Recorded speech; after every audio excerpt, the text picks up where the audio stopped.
नमस्कार दोस्तों, आप लोग को जोहार एग्जाम में स्वागत है दोस्तों। तो चलिए दोस्तों, आज हम लोग झारखंड महिला सुपरवाइजर का होम साइंस का एमसीक्यू करेंगे दोस्तों, जिसमें आप लोग को होम साइंस का 100 क्वेश्चन पूछा जाएगा। तो चलिए आज हम लोग होम साइंस का यूनिट नंबर 11 है, जिसमें आप लोग को मोस्ट इम्पोर्टेंट क्वेश्चन है दोस्तों। जो 11 यूनिट है, जिससे आप लोग को बहुत ही इम्पोर्टेंट क्वेश्चन है, जो आप लोग को एग्जाम में देखने के लिए मिलेगा जरूर दोस्तों। चलिए दोस्तों, आज के लिए हम लोग ये होम साइंस का जो यूनिट 11 है उसका एमसीक्यू करेंगे जो मोस्ट इम्पोर्टेंट क्वेश्चन है दोस्तों। तो चलिए स्टार्ट करते हैं दोस्तों। देखिए दोस्तों, अगर आप लोग झारखंड महिला सुपरवाइजर का टेस्ट सीरीज लेना चाहते हैं तो आप लोग जोहार एग्जाम में संपर्क करके आप लोग टेस्ट सीरीज प्राप्त कर सकते हैं। जैसे आप लोग को टेस्ट सीरीज आप लोग को टोटल 10 सेट मिलेगा दोस्तों, हर सब्जेक्ट में हो सोशोलॉजी, साइकोलॉजी, होम साइंस में भी आप लोग को 10 सेट मिलेगा, जो आप लोग को अभी कुछ दिन में एग्जाम होने वाला है। इसीलिए आप लोग टेस्ट सीरीज लगा के देखिए कि टेस्ट सीरीज में आप लोग कितना स्कोरिंग पा रहे हैं, उस हिसाब से अपना लेवल को तैयारी कर पाइएगा दोस्तों। तो देखिए दोस्तों, ये 10 सेट आपको होम साइंस में टेस्ट सीरीज मिल जाएगा, जो 200 में आप लोग को मिल जाएगा। जो इस नंबर पर आप लोग कॉल करके आप लोग ये टेस्ट सीरीज प्राप्त कर सकते हैं दोस्तों, झारखंड महिला सुपरवाइजर का। तो चलिए दोस्तों, फिर हम लोग क्लास की ओर बढ़ते हैं।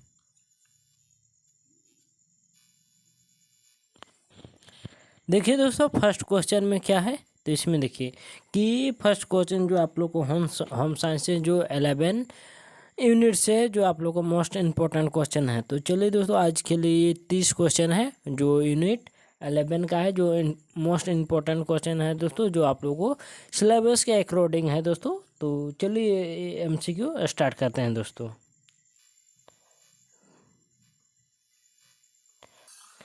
देखिए फर्स्ट क्वेश्चन में क्या है दोस्तों, तो इसमें देखिए कि परिवार संसाधन प्रबंधन का अर्थ क्या है। तो परिवार जो संसाधन प्रबंधन का क्या अर्थ है, तो देखिए ऑप्शन में क्या है कि केवल आर्थिक संसाधनों का प्रबंध होता है, या मानव भौतिक संसाधनों का प्रभावी उपयोग होता है, या केवल मानव संसाधन का प्रबंधन, या केवल भौतिक संसाधनों का प्रबंधन। तो देखिए परिवार संसाधन प्रबंधन का अर्थ क्या होता है, इसमें होता है कि मानव और उनके भौतिक संसाधनों का प्रभावी उपयोग करना। कौन करना? प्रभावी उपयोग करना। ये है परिवार संसाधन का प्रबंधन का अर्थ है दोस्तों। आगे देखिए अगला क्वेश्चन में क्या है, देखिए क्या है कि संसाधन प्रबंधन की सार्वभौमिकता का क्या अर्थ है।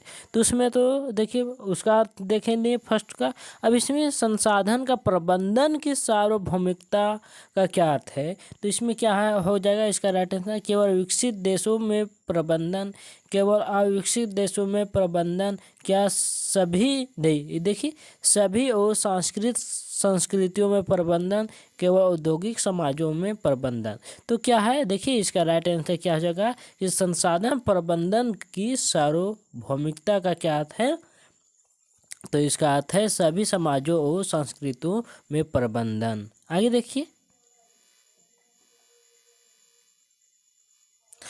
प्रबंधन के मुख्य दृष्टिकोण कौन कौन से है। तो प्रबंधन के मुख्य दृष्टिकोण कौन कौन है दोस्तों, तो इस चारों ऑप्शन में देखिए कौन कौन सा है। देखिए फर्स्ट में क्या, संगठनात्मक, मानवीय और आर्थिक, जीव रासायनिक और भौतिक है। सी में देखिए क्या है, मनोवैज्ञानिक है, समाजशास्त्रीय है और आर्थिक है। डी में क्या है कि राजनीतिक, सामाजिक और धार्मिक। तो प्रबंधन का मुख्य दृष्टिकोण कौन है दोस्तों, तो इसका मुख्य दृष्टिकोण है संगठनात्मक और मानवीय और आर्थिक। ये सभी क्या है, प्रबंधन के मुख्य दृष्टिकोण है दोस्तों, ये तीनों हैं। आगे देखिए अब संसाधनों की श्रेणी में कौन सी होती है, कौन कौन सी होती है। तो संसाधन की श्रेणी में कौन कौन सी होती है। तो संसाधन की श्रेणियाँ कौन कौन से हैं दोस्तों, इसमें देखिए मानव है फर्स्ट में, भौतिक और वित्तीय है। बी में क्या है कि जैविक है, रासायनिक और भौतिक है, आर्थिक, सामाजिक और राजनीतिक है, प्रबंधन, उत्पादन और उत्पन्न है। तो संसाधनों की श्रेणी कौन से हैं दोस्तों? तो ये तीन चीज़ें कौन से हैं? भौतिक, मानव है, भौतिक और वित्तीय है। तो ये ऑप्शन नंबर कौन सा है? फर्स्ट है। तो इसका राइट आंसर फर्स्ट हो जाएगा। आगे देखिए कि संसाधनों की विशेषता कौन सी नहीं है। तो चारों में से कौन सी एक संसाधन की विशेषता नहीं है? तो इसमें फर्स्ट में क्या? उपयोगिता है, अभाव है, और देखिए सी और डी में क्या है? इसमें बहुमूल्यता है, अनंतता है। तो उस ए बी सी तो तीनों संसाधन के क्या थे दोस्तों? जो भी प्रयोग होने वाले थे उनका है दोस्तों संसाधनों की विशेषता है ये सभी तीनों, जबकि डी नंबर का ऑप्शन ये नहीं है, अनंतता ये संसाधन की विशेषता नहीं है। अब देखिए नेक्स्ट क्वेश्चन पर।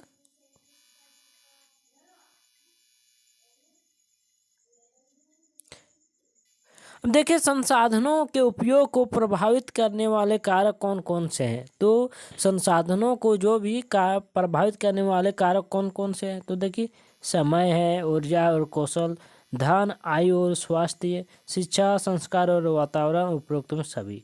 तो संसाधनों के उपयोग को प्रभावित करने वाला कारक कौन कौन से हैं? तो ये आप लोग को ये सभी है। समय भी है आप लोग को, ऊर्जा और कौशल भी होना चाहिए, धन भी होना चाहिए, उसमें आयु होना चाहिए, स्वस्थ होना, ये सभी संसाधन हैं। शिक्षा भी होना चाहिए संसाधन, तब जाकर अच्छा शिक्षा ले सकेंगे। संस्कार भी होना चाहिए टीचर और बच्चों में, वातावरण भी होना चाहिए, तब जाके वो होगा अच्छा। तो इसका राइट आंसर क्या हो जाएगा? उपरोक्त में सभी हो जाएगा। आगे देखिए क्या है इसमें। देखिए संसाधनों का अधिकतम उपयोग कैसे किया जा सकता है? तो संसाधनों का उपयोग कैसे किया जा सकता है इसमें? तो देखिए कुशल योजना हो संगठन, अनावश्यक खर्च, संसाधनों की बर्बादी या किसी संसाधन का उपयोग न करना। तो संसाधनों का अधिकतम उपयोग हम लोग कैसे करेंगे? तो हम लोग उसमें कुशल योजना हो संगठन बनाएंगे तो हम लोग संसाधनों का अधिकतम उपयोग कर सकेंगे दोस्तों। जब कुशल कोई एक योजना नहीं बनाएंगे तो संसाधन कैसे हम लोग उपयोग कर सकते हैं ज़्यादा, और संगठन रहेगा तो उसमें ज़्यादा विस्तार से ये संसाधन उपयोग होगा। तो इसका राइट आंसर कुशल योजना और संगठन हो जाएगा।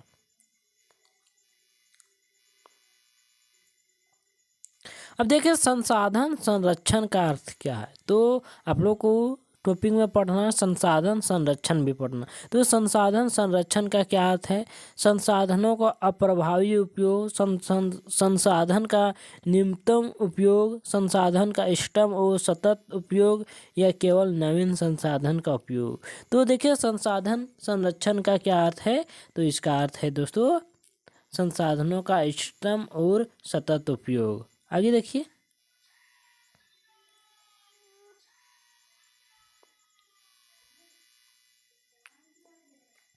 अब देखिए क्या है, परिवार संसाधन प्रबंधन का मुख्य चरण कौन कौन से हैं? तो परिवार संसाधन के प्रबंधन के मुख्य चरण कौन कौन से हैं दोस्तों? इसमें आप लोग को 3 चरण होते हैं। योजना होता है, क्रियान्वयन होता है और मूल्यांकन है। तो ये कौन सा ऑप्शन है दोस्तों? तो ये ऑप्शन नंबर फर्स्ट हो जाएगा। इसका राइट आंसर फर्स्ट हो जाएगा। अब देखिए तो घटना योजना और निष्पादन में प्रबंधन की प्रक्रिया का अनुप्रयोग कैसे होता है? तो संसाधनों का आवश्यकता का अनुमान लगाना, समय सारणी बनाना और कार्य वितरित करना, या बजट बनाना और संसाधन निगरानी। तो उपरोक्त में सभी। तो इसका राइट आंसर क्या हो जाएगा दोस्तों? ऑप्शन नंबर इसका हो जाएगा डी हो जाएगा क्वेश्चन नंबर 11 का। अब देखिए क्वेश्चन नंबर 12 में। तो इसमें क्या कहता है क्वेश्चन में कि परिवार के लिए संसाधनों की उपलब्धता और प्रबंधन में कौन से कारक महत्वपूर्ण है? तो कौन से कारक महत्वपूर्ण है? इसमें परिवार सदस्यों की संख्या भी होना चाहिए, सही है। परिवार के आय और व्यय भी होना चाहिए, सही है। इसमें परिवार के लक्ष्यों और प्राथमिकताओं, तो इसका राइट आंसर उपरोक्त में तीनों हो जाएगा। तो इसका ऑप्शन नंबर डी हो जाएगा, उपरोक्त में सभी हो जाएगा। क्वेश्चन नंबर 12 का डी हो जाएगा। आगे देखिए,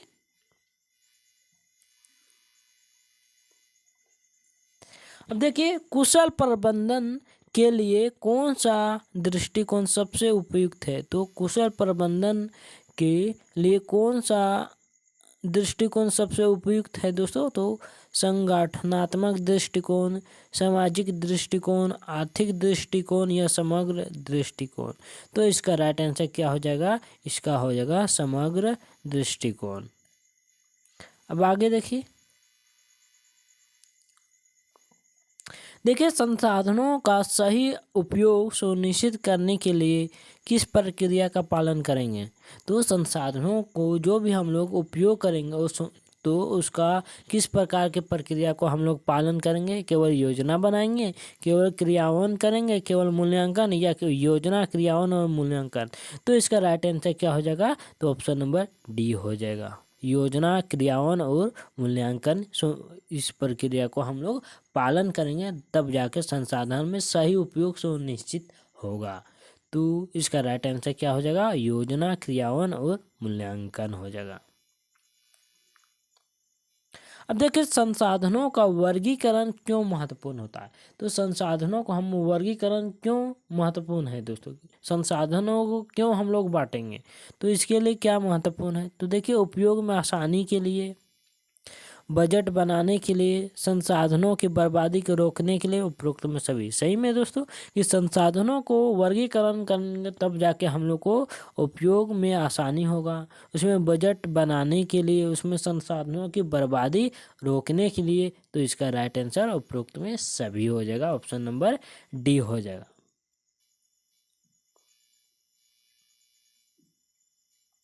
अब देखिए कौन से संसाधन अस्थाई होते हैं। तो इसमें कौन सा संसाधन अस्थाई होते हैं दोस्तों। तो देखिए इसमें कौन सा होते हैं, तो संसाधन अस्थाई कौन से होते हैं, वित्त होते हैं, समय होते हैं, ऊर्जा होते हैं, भौतिक होते हैं। तो संसाधन के अस्थाई कौन है, समय है। कौन है, समय है।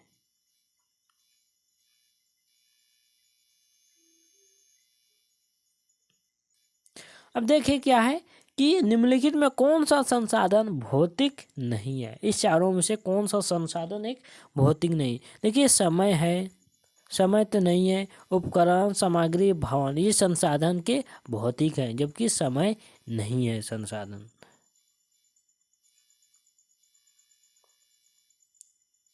अब देखिए प्रबंधन प्रक्रिया के कौन से चरण सबसे पहले आते हैं। तो प्रबंधन प्रक्रिया के कौन से चरण सबसे पहले आते हैं, क्रियान्वयन, मूल्यांकन, योजना, नियंत्रण। तो कौन आते हैं दोस्तों, प्रबंधन प्रक्रिया के कौन से चरण सबसे पहले आते हैं। तो इसमें आते हैं योजना आते हैं। सबसे पहले हम लोग क्या करेंगे, जो भी प्रबंधन करेंगे सबसे पहले हमें योजना बनाएंगे, तब जाके सही तरह से हम लोग सफल हो पाएंगे। अब देखिए घटना योजना के समय सारणी का क्या महत्व है। तो घटना योजना में समय सारणी की क्या महत्व है दोस्तों। तो कार्यों को समय को पूरा करने के लिए, बजट तैयार करने के लिए, संसाधनों का प्रबंधन करने के लिए, या सभी के लिए। तो इसका राइट आंसर क्या हो जाएगा कि कार्यों को समय पर पूरा करने के लिए।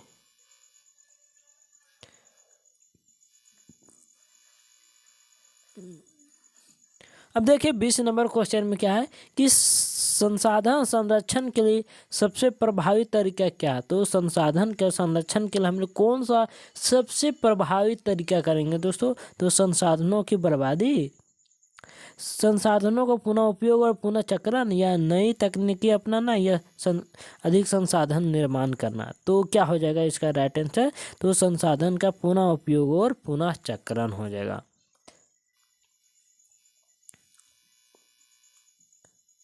अब देखिए क्या है कि एक परिवार में वित्तीय संसाधनों का प्रबंधन कैसे किया जा सकता है। तो एक परिवार में है जो वित्तीय संसाधन का प्रबंधन हम कैसे किया जा सकता है। तो बजट बनाकर, या अज्ञात खर्चों को नज़र अंदाज करके, या अधिक उधार लेकर, या कोई नहीं। तो इसका राइट आंसर क्या हो जाएगा कि बजट बनाकर।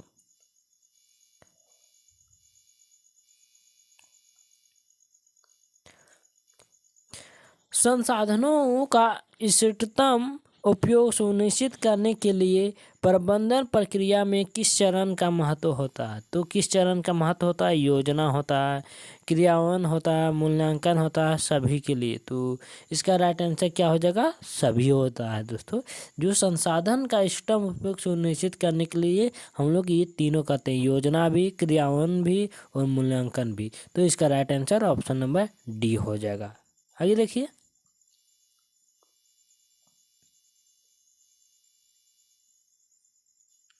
देखिए कि घटना योजना की कौन सी प्रक्रिया सबसे पहली आती है? तो जो भी घटना योजना होता है उसको में सबसे पहले कौन आता है दोस्तों? बजट बनाना, समय सारणी बनाना, संसाधनों की आवश्यकता का अनुमान लगाना या क्रियान्वयन। तो इसका राइट आंसर क्या हो जाएगा? तो इसका हो जाएगा संसाधनों की आवश्यकता का अनुमान लगाना। अब देखिए, संसाधनों की बर्बादी को रोकने का सबसे अच्छा तरीका क्या है? तो संसाधनों की बर्बादी को रोकने का सबसे अच्छा तरीका क्या है दोस्तों? तो इसका देखिए, योजना तरीके से उनका उपयोग करना, उनके बारे में सोचने की ज़रूरत नहीं है, उन्हें उपयोग ना करना, नए संसाधनों का उपयोग करना। तो इसका राइट आंसर क्या हो जाएगा? कि योजनाबद्ध तरीके से उनका उपयोग करना।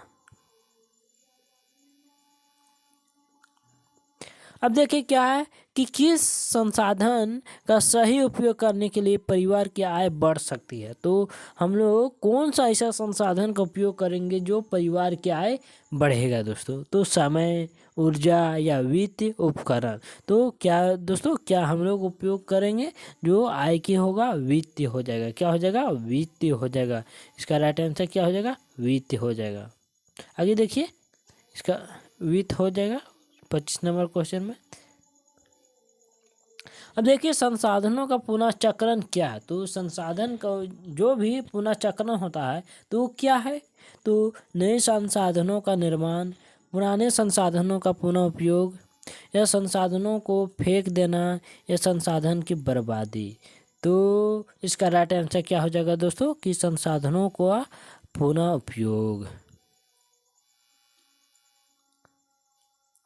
परिवार में ऊर्जा संसाधनों का प्रबंधन कैसे किया जा सकता है? तो परिवार में संसाधन ऊर्जा का प्रबंधन कैसे किया जा सकता है? तो कैसे किया जा सकता है दोस्तों? इसमें कि ऊर्जा की खपत करके, अधिक ऊर्जा का उपयोग करके, या ऊर्जा के स्रोतों को बदलकर, या ऊर्जा का कोई प्रबंध नहीं। तो इसका राइट आंसर क्या हो जाएगा? ऊर्जा की खपत करके। देखिए, 28 नंबर क्वेश्चन में क्या है कि संसाधनों का मूल्यांकन क्यों महत्वपूर्ण है? तो संसाधनों का हम लोग मूल्यांकन क्यों महत्वपूर्ण है दोस्तों? उसके लिए उनके उपयोग को बेहतर बनाने के लिए, या उनके बर्बादी को बढ़ाने के लिए, या उन्हें फेंक देने के लिए, या उनकी गुणवत्ता को कम करने के लिए। तो संसाधनों का मूल्यांकन क्यों महत्वपूर्ण है? उनके उपयोग को बेहतर बनाने के लिए हम लोग संसाधनों को मूल्यांकन करते हैं दोस्तों। अब देखिए कि घटना योजना और निष्पादन में बजट का क्या महत्वपूर्ण है? तो जो भी घटना योजना है उसमें निष्पादन में बजट का क्या महत्व होता है? तो संसाधनों की लागत को नियंत्रित करना, संसाधनों की बर्बादी या अधिक खर्च करना, या संसाधनों का कोई प्रबंध नहीं है। तो इसका राइट आंसर क्या हो जाएगा? संसाधनों की लागत को नियंत्रित करना। देखिए, इसमें क्या है कि प्रबंधन प्रक्रिया में सबसे आखिरी चरण कौन सा होता है? तो इसमें कौन सा आखिरी चरण है दोस्तों? तो ये मूल्यांकन होता है। फर्स्ट में क्या होता है? योजना होता है, उसके बाद क्रियान्वयन, उसके बाद उसको हम लोग मूल्यांकन करते हैं। तो इसका राइट आंसर क्या हो जाएगा? मूल्यांकन। तो चलिए दोस्तों, आज के लिए हम लोग यहीं तक मिलते हैं, फिर मिलते हैं नेक्स्ट क्लास में दोस्तों। तो देखिए दोस्तों, आप लोग झारखंड महिला सुपरवाइजर का टेस्ट सीरीज लेना चाहते हैं तो आप लोग जोहार एग्जाम में संपर्क करके टेस्ट सीरीज प्राप्त कर सकते हैं।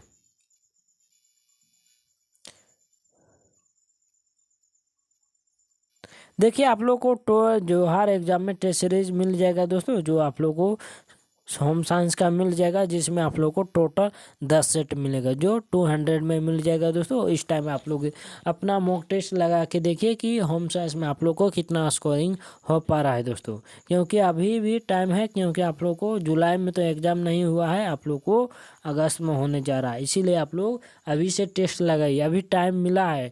जिसका भी तैयारी नहीं हुआ वो अच्छे ढंग से किए, और जिसका भी तैयारी है उसको और अच्छे लेवल पर ले जाइए, क्योंकि अपना लेडी सुपरवाइजर में सेफ स्कोर पर रहिएगा। तो इसीलिए आप लोग होम साइंस का टेस्ट सीरीज लेना चाहते हो तो आप लोग जोहार एग्जाम में संपर्क करके आप लोग टोटल आप लोग को 10 सेट मिलेगा दोस्तों होम साइंस में, जो 200 में मिल जाएगा। और आप लोग इस नंबर पर कॉल करके आप लोग ये टेस्ट सीरीज प्राप्त कर सकते हैं। तो चलिए मिलते हैं फिर अगला क्लास में यूनिट 12 में।